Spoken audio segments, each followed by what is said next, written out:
Bismillahirrahmanirrahim. Alhamdulillah wa syukurillah, la haula wa la quwata illa billah. Allahumma sholli ala Muhammad wa ala alihi wa ashabihi wa man tabi'ahum bi ihsanin ila yaumiddin wa ba'd. Ayolah ikhwah, azana subhanahu wa ta'ala, di pagi yang cukup segar ini seolah akan saya sampaikan satu tema, semoga bermanfaat untuk kita semuanya, yaitu resiko tujuan benar tapi salah jalan. Tujuannya benar tapi salah jalan. Apa yang didapatkan nanti? Ayo ikhwah, kaum muslimin banyak memiliki sikap yang sama. Di antaranya bersabtu sama-sama mengaku kitabku Al-Quran. Bersatu punya kesamaan nabiku Muhammad sallallahu alaihi wasallam dengan hadis-hadisnya. Bersatu rukun iman yang 6 sama. Bersatu rukun Islam yang 5 sama. Menghargai tempat ibadah namanya masjid yang amat sangat menghargai. Buktinya ketika ada pembangunan bikin masjid, oh Masya Allah, kompaknya masyarakat. Demikian juga dengan istilah baju takwa. Laki-laki semisal dengan gamis baju takwa kopiahnya, perempuan dengan baju panjang khimar atau jilbabnya, dan yang semisal itu, sampai ketika disebut dengan Masjidil Haram, Masjid Nawawi, haji, Masya Allah, bangga. Seolah dengan poin-poin di atas itu sudah satu hati, satu langkah, satu mitra, satu kerja. Tentunya kita mengharapkan semoga yang seperti itu terjadi. Kemudian apabila kita melihat kenyataan, apakah seindah yang terungkap bahasa di atas? Ternyata apa yang ada itu tidak.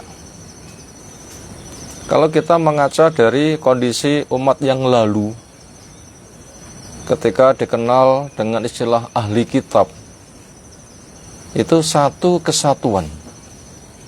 Tetapi kenyataannya ketika diperinci di sana ada Yahudi, ada Nasoro, ternyata nggak seperti itu. Ternyata nggak seperti itu. Seolah dari jauh tampak bersatu kompak, tapi ketika digali dalamnya nggak seperti itu, sebagaimana indahnya memandang pemandangan di gunung, sebegitu rupa Masya Allah indahnya, tapi ketika didaki keadaannya ternyata adalah berbeda. Maka kondisi kaum muslimin pun juga demikian. Kepada mereka yang bertamasuk, beriktisam, berpegang teguh kepada tali Allah Subhanahu wa ta'ala, seolah itu relatif bisa diwujudkan.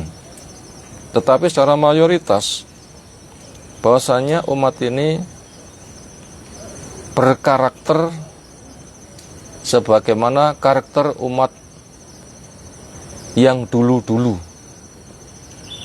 Itu tentunya dengan catatan ketika mereka tidak bertamasuk, tidak beriktisam, tidak berpegang teguh kepada resep yang telah Allah tetapkan, yang Rasul telah gamblangkan, yang kita diperintahkan dengan wa'tasimu bihablillahi jami'an wa la tafarraqu. Berpegang teguhlah kamu kepada tali Allah dan kalian jangan membuat kelompok sempalan. Kembali Islam sebagaimana pertama, itulah al-jamaah, ma'ana alaihi al-yawma wa ashabi, cara beragama yang saya dan sahabatku hari ini melaksanakan. Ketika mau seperti itu, ya terwujud, memang ini janji. Tapi ketika banyak yang mukhalafah, bertafaruk, menyelisihi, membuat kelompok sempalan, nah penyakitnya ada di situ. Ternyata umat ini berpotensi kena penyakit itu. Sebagaimana pesan Nabi SAW kepada umat yang tidak mau iktisam, berpegang teguh, yaitu latat tabi'unna sunana mangkana qablakum, kalian akan menjejai, mengikuti gaya orang sebelum kamu. Sampai-sampai ketika mereka masuk lubang biawak, kamu juga akan memasukinya. Sehingga ketika mereka berpecah-pecah, akhirnya umat ini pun juga akan resiko yang seperti itu. Ayo ikhwah, azana subhanahu wa ta'ala, itu kenyataan. Belum sesuai dengan harapan. Harapannya bersatu, tapi kenyataannya belum. Lalu bagaimana bentuk supaya kita terjaga antara kesatuan umat? Itu harapannya, yang kenyataannya belum nanti bisa diwujudkan. Apa yang perlu ditempuh untuk menempuh hal yang seperti itu? Maka jawabnya, sebuah keharusan kita kembali kepada proyek percontohan. Karena Islam bukan barang baru. Kita bukan pejuang Islam, tapi kita berjuang di tengah sempurnanya Islam. Karena kita belum lahir, Islam sudah ada dan sempurna. Islam sudah ada sempurna sebelum bapak kita, sebelum kakek nenek kita, sebelum entahlah keturunan di atas kita, silsilah yang ke-10 atau ke-berapa, itu belum ada. Islam sudah sempurna, yaitu sejak 1400 tahun lebih yang lalu, yang disebut dengan al-jamaah, yaitu yang Nabi SAW menjelaskan ketika memerintahkan alaikum bil jamaah, supaya kamu berjamaah, yang sudah ditafsirkan oleh Nabi SAW sendiri dengan ma'ana ali ashabi, ma'ana ali al-yawma wa ashabi. Cara beragama yang saya dan sahabatku hari ini melaksanakan. Sejak itu sudah sempurna. Makanya apabila kita kembali kepada standar sempurna yang mendapatkan sesuai dengan yang dijanjikan, tapi bila menyelisihi, nah disitulah akan terjadi resiko. Walau sama penyebutannya, tapi ketika nggak sama langkahnya, mestinya iktisam, berpegang teguh, tapi mukhalafah, bertafaruk, menyelisihi, membuat kelompok sempalan, nah akhirnya terjadi penyimpangan. Sehingga nanti resikonya, tujuannya benar, ketika salah jalan, nanti ya nggak sampai kepada tujuan. Itulah keharusan buat kita semua untuk kembali kepada proyek percontohan Islam yang telah sempurna di kala itu. Apabila kita menggali apa yang telah dijelaskan oleh Islam, kemestian kita kembali kepada generasi pertama sebagai proyek percontohan, itu banyak sekali. Misalnya, pertama tadi sudah kita sebutkan dengan wa'alaikum bil jamaah, supaya kalian berpegang teguh kepada al-jamaah, yang itu sudah ditafsirkan oleh Nabi sendiri, yaitu ma'ana ali al-yawma washabi, cara beragama yang saya bersama sahabatku berada di atasnya. Lalu petunjuk yang lain kepada profil sahabat sebagai pendamping Nabi, generasi terbaik, telah Allah sanjung dengan firman-Nya, kuntum khaira ummatin, kamu sebaik-baik umat. Yang dipanggil antum, kamu, itu adalah para sahabat, terutama muhajir, yang mendampingi Nabi sejak dari awal, terutama Abu Bakar, Ali, Bu Khadijah, Umar menyusul pada tahun yang kelima kenabian, dan berikutnya, yang mereka masuk kategori as-sabiqunal awwalun, generasi awal Islam. Kesana sebagai standar, dan mereka telah paham praktek bersama Nabi, mitra Nabi, telah dikokohkan kebenarannya bersama Nabi, sampai Allah menyanjung dengan kuntum khaira ummatin. Berikutnya, kemestian kita untuk kembali kepada generasi awal. Wa may yushaqiqir rasul mim ba'di ma tabayyana lahul huda wa yattabi ghaira sabil mu'minin nuwalli ma tawalla wa nusi jahannam wa sa'at masara. Siapa yang menyelisih rasul setelah jelasnya petunjuk dan tidak mengikuti jalannya kaum muslimin, gak punya ilmu, setelah tahu benar lalu melangkah semisal mereka sebagaimana jalannya orang beriman, itu para sahabat. Ketika menyelisih setelah gamblang, maka dia ketika berpaling rakan itu omongi dibiarkan. Demikian juga sanjungan Allah yang lain, sebagaimana sabda Nabi SAW, yajtami ummati ala dholalah. Umatku tidak akan bersekongkol sepakat di dalam kesesatan. Siapa yang dimaksud dengan umatku? Itu para sahabat. Karena namanya umat, yaitu orang yang punya ilmu, beramal, mengajar, berdakwah, menyelesaikan masalah dengan ilmu. Ilmu itu adalah yang diajarkan Nabi, itulah Al-Quran, As-Sunnah. Mereka langsung bisa melihat dan praktek sendiri dan dinyatakan benar. Dan mereka sebagai perekam Islam dan penyampai dari sumber ilmu kepada umat, dan mereka dijamin terbaik. Makanya dijamin mereka tidak akan bersekongkol di dalam kesesatan. Maka mesti kita itu kepada mereka. Ini jalan. Supaya tujuan kita sampai bukan semata harapan tujuan, tapi tahu alamatnya, bisa menempuh dengan badan lancar, nanti akan selamat. Makanya Imam Malik mengatakan, la yasluha akhiratil ummah illa bima saluha bi awwaluha. Generasi akhir tidak akan mendapatkan maslahat semisal tujuannya benar, tidak akan sampai kepada yang dituju kecuali harus menempuh apa yang pernah ditempuh generasi awalnya. Jadi alamatnya sebagaimana praktek generasi awal.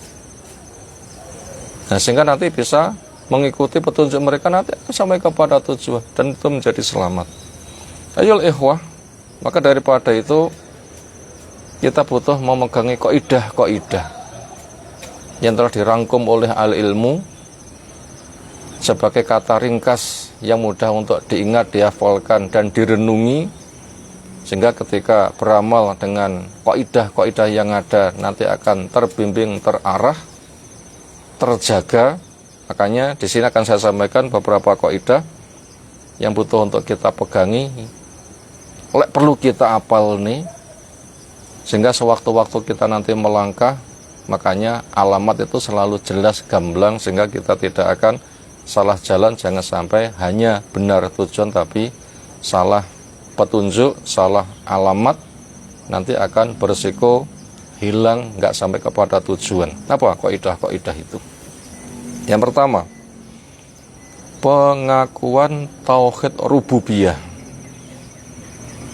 tapi salah di dalam tauhid asma wa sifat. Resikonya tidak akan bisa sampai tujuan menyembah kepada Allah walaupun maunya nyembah kepada Allah. Fitrah manusia ingin nyembah kepada Allah, itu telah mendapatkan bawaan tauhid rububiyah, yaitu pengakuan bahwa pencipta, pengatur, pengurus, pemilik alam raya itu Allah. Sudah, ini bawaan. Semisal bawaan gula itu manis. Manusia punya bawaan mentauhidkan Allah di bidang rububiyah, iya, oke, kokoh.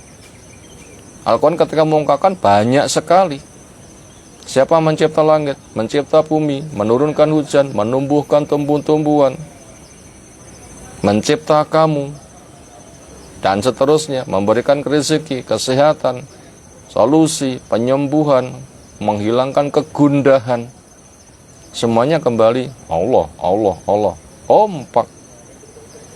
Akhirnya mereka kenal Allah, butuh kepada Allah, ingin menyembahnya. Walaupun itu punya, tapi apabila salah di dalam nama dan sifat, berkaitan dari nama-nama Allah, sifat Allah, itu salah pemahamannya, nanti ujung-ujungnya tidak menyembah kepada Allah walaupun ingin menyembah kepada Allah. Ini bahaya sekali. Contohnya saja apa? Contohnya saja Allah telah menetapkan diri dengan istiwa. Ar-Rahman 'alal arsy istawa. Allah zat yang Ar-Rahman di atas arsy istawa. Istawa itu naik dan tinggi, menunjukkan keagungannya. Sehingga hamba butuh kepada Allah Subhanahu wa taala.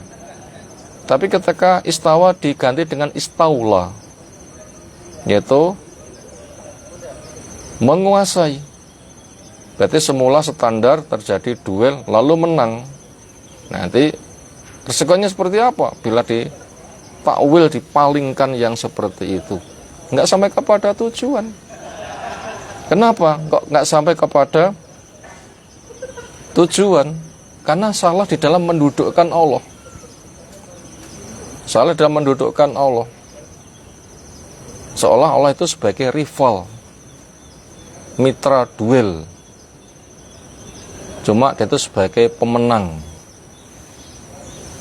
Atau yang lain, semisal Allah punya sifat bicara, tapi tidak diakui bicara. Alasannya mensucikan Allah, nggak boleh sama dengan makhluk. Allah bicara kayak makhluk, berarti tidak boleh sama dengan makhluk. Makanya Allah tidak boleh bicara. Bila sudah begitu nanti, ketika ditanya gimana Quran, mereka akan jawab, Allah mencipta makhluk, diberi ilham, suruh ngomong, didengar, ditulis, dibukukan, diturunkan. Akhirnya Al-Quran itu adalah makhluk. Bila sudah begitu, apa resikonya? Dia tidak akan mau tunduk pada Quran. Kenapa? Dia makhluk, saya makhluk. Kenapa sama-sama makhluk harus tunduk kepada yang lain? Kalau dia memerintah, kan juga bisa memerintah. Daripada saling rebutan memerintah, ya merintah diri sendiri saja. Ujung-ujungnya nggak nyembah kepada, tapi nyembah kepada diri sendiri, akalnya, hawa nafsunya. Ini bahaya kan. Makanya kaidah ini penting. Yaitu orang yang punya tauhid rububiyah tapi salah di dalam tauhid asma wa sifat, nanti resikonya nggak jadi nyembah kepada Allah, dan ini kecelakaan. Berikutnya, ibadah itu butuh dalil, bukan dengan syafaat. Ini kaidah penting ini. Ibadah itu butuh dalil, bukan dengan syafaat. Apa maknanya? Maknanya, sebuah ritual ibadah namanya A, ya dalilnya A. Sholat, ya dalilnya sholat. Puasa, ya dalilnya puasa. Haji, ya dalilnya haji. Sehingga hamba dibimbing untuk langsung sowan kepada Allah Ta'ala, mengadu, meminta, menyelesaikan masalahnya yang semuanya bertumpu kepada Allah Ta'ala. Sehingga masing-masing tahu beramal, sehingga nanti dapat balasan. Tidak dengan syafaat. Artinya apa? Tidak dengan titip-titip. Kalau ibadah itu dengan cara titip itu enggak jadi ibadah. Misalnya mau ke pasar titip, kan enggak jadi berangkat. Maunya nyembah kepada Allah titip, kan enggak jadi nyembah. Hanya mencari orang yang dianggap punya kedudukan dekat kepada Allah, titip, sampaikan hajatku kepada Allah. Dia hanya tinggal nunggu nganggur, kemudian dilaksanakan oleh yang dititipi, kemudian tinggal nunggu kiriman. Kan enggak jadi ibadah kan. Ibaratnya mau belanja ke pasar, cuma titip, kan enggak jadi ke pasar. Maunya nyembah kepada Allah, nggak berangkat hanya titip, kan jadinya nggak menyembah. Loh, ini kan bahaya. Makanya ibadah itu dengan dalil, bukan dengan syafaat. Kemudian kalau kita cerita tentang syafaat, syafaat itu ada yang boleh, ada yang nggak boleh. Syafaat yang tidak diperbolehkan adalah minta tolong kepada orang yang sudah mati, nggak boleh. Ibadah diwakilkan, dititipkan, nggak boleh. Tapi juga ada syafaat yang boleh, yaitu minta tolong kepada orang yang masih hidup. Nah begitu, soleh di depan kita, mampu, tolong doakan saya mau pergi, tolong doakan semoga saya selamat sampai tujuan. Nah begitu, yaitu minta didoakan kebaikan orang yang masih hidup, mampu, soleh di depannya boleh. Tapi walaupun boleh, jangan sampai menggantungkan. Itu contoh syafaat yang boleh. Boleh, tapi jangan menggantungkan. Kemudian yang kedua, syafaat yang jelas boleh nanti ketika berada di padang mahsyar. Karena hubungan hamba dengan Allah itu putus. Jangankan kok kita, Nabi Adam putus, Nabi Nuh putus, Nabi Ibrahim putus, Nabi Musa, Nabi Isa putus. Nabi kita yang ditanggapi, beliau nanti akan sujud memuji kepada Allah. Allah mengatakan, angkat kepalamu, mintalah akan diberi. Maka akan dikatakan, ya Allah umatku, umatku. Akhirnya dikatakan kepada orang yang demikian silahkan mereka masuk surga. Nah itu syafaat yang kita memang boleh. Makanya bila kita dengar kata syafaat ya harus kita perinci. Yang jelas selama kita masih di dunia ini, ibadah kita itu dengan dalil, amalkan dengan benar. Jangan sampai dengan syafaat maknanya dititip-titipkan. Berikutnya, kaidah berikutnya yang kita sampaikan, penegakan tauhid tidak boleh diiringkan dengan dibiarkan syirik itu hidup. Penegakan tauhid tidak boleh diiringkan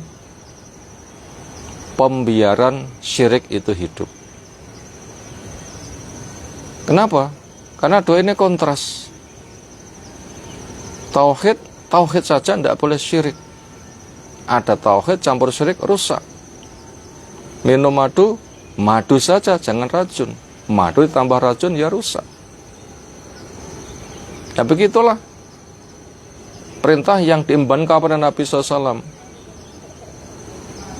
Wa qatilu fi sabil hatta la takuna fitnah wa yakuna dinu kullu lillah.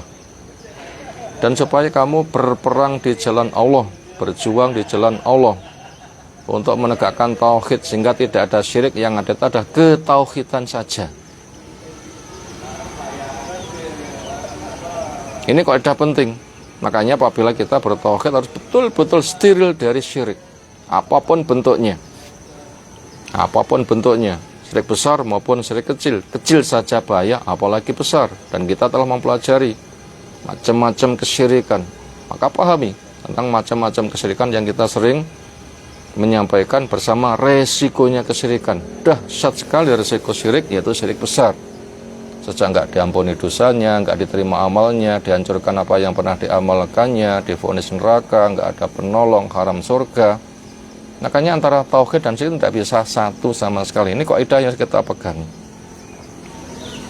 Kemudian kaidah berikutnya, bahasanya kita wajib waspada potensi kesyirikan yang ada di akhir zaman itu lebih dahsyat daripada kesyirikan di awal zaman. Di awal zaman gimana kesyirikannya? Ketika seneng-seneng saja, lupa kepada Allah, ketika susah mereka kembali. Itu syirik di awal zaman.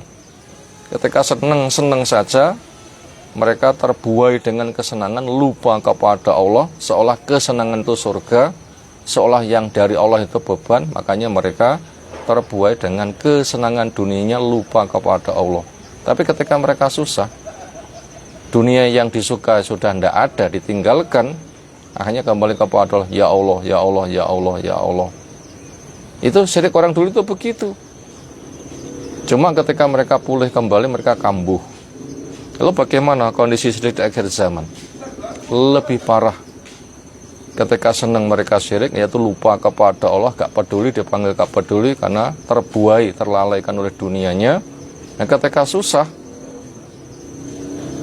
semisal sakit, berobat gak sembuh-sembuh, akhirnya cari terobosan alternatif. Akhirnya matinya di pangkuan dukun dan macam-macam. Kenapa? Karena dianggap Allah tidak menyembuhkan, akan cari terobosan yang lain. Hanya matinya di pelukan dukun. Sehingga kondisinya senang syirik, ketika susah malah kecebur lagi. Semisal sedang bangkrut, kemudian cari pesugihan, harus mengeluarkan harta, bahkan sampai di tempat pesugihan itu disyaratkan yaitu harus zina dulu supaya nanti cepat kaya umpamanya, dan macam-macam. Ini akan malah musibah yang bertumpuk-tumpuk. Ini potensi di akhir zaman itu lebih besar. Makanya kita yang hidup di akhir zaman harus betul-betul tahu dan waspada. Kenapa? Karena potensi syirik di akhir zaman itu bahaya, sementara tauhid itu harus mandiri, tidak boleh hidup bersama dengan syirik, sementara syirik itu adalah amat sangat bahaya. Bahkan yang kecil saja resikonya sudah dahsyat, digambarkan bagaikan hentakan kaki semut hitam yang berjalan di atas batu hitam, di malam yang sedang hitam kelam. Nah, itu kan sangat mengerikan. Demikian yang kita sampaikan, jangan sampai kita punya tujuan baik cuma nggak tahu alamat sehingga nanti akan tersesat jalan. Maka tujuan baik, tahu alamat, tempuh dengan baik sambil minta tolong pada Allah Subhanahu wa taala, semoga diteguhkan, diluruskan, dijaga, yang dengannya nanti akan sampai kepada tujuan. Semoga kelak kita sama-sama berkumpul di surga Allah Subhanahu wa taala. Wallahu shawab, walhamdulillahirabbil alamin. Assalamualaikum warahmatullahi wabarakatuh.